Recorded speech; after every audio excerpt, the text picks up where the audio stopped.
1, 2, 3. This is BMW 2.0.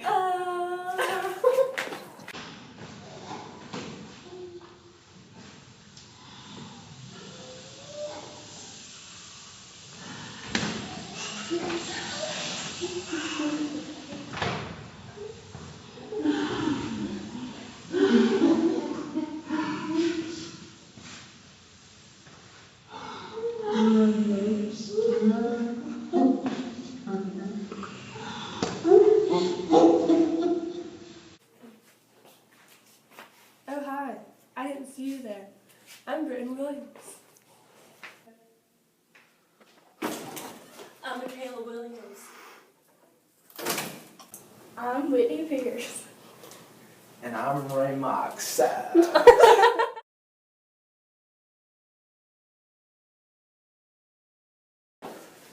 If I get hurt, it's your fault. Yes, sir. That's okay.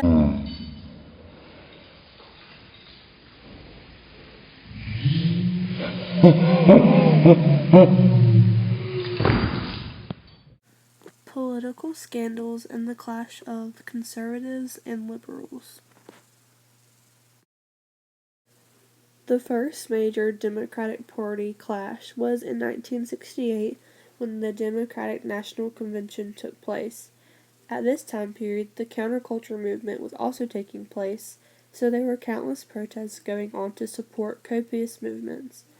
The purpose of the convention was to find a nominee to run for president on the Democratic Party. A riot broke out from anti-non-war protesters at the convention, leading to an uproar from Chicago police ending in a bloody mess. They chose Hubert Humphrey to run for president, but he lost against President Richard Nixon, a Republican candidate. After the loss in the election, it showed a large split in the Democratic Party over the Vietnam War. A major political scandal that took place from the 1970s was the Watergate scandal. At the time, Richard Nixon was elected president in 1968.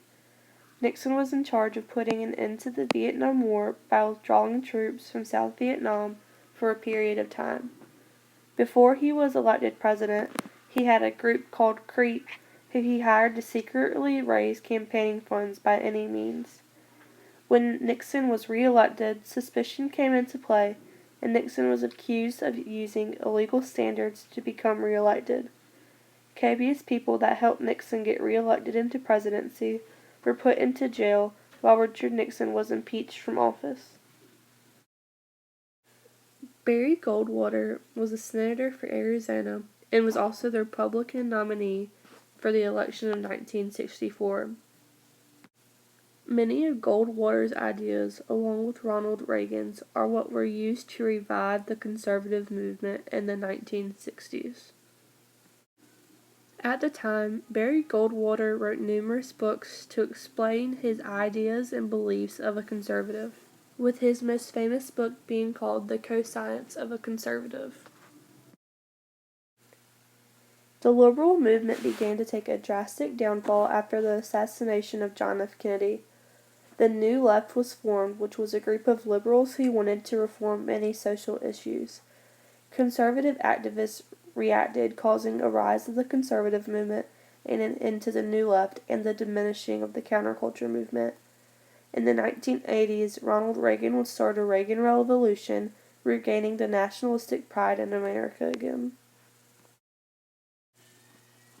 During Reagan's revolution, a major affair that took place during his presidency was the Iran-Contra affair.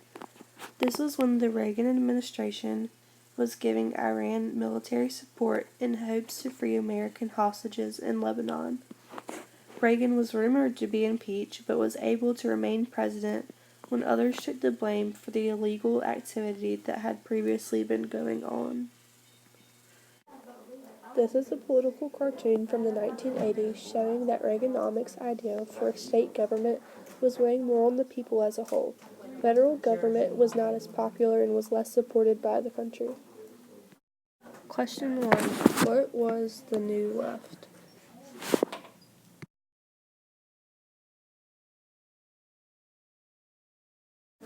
Question 2. What were the effects of the Reagan Revolution?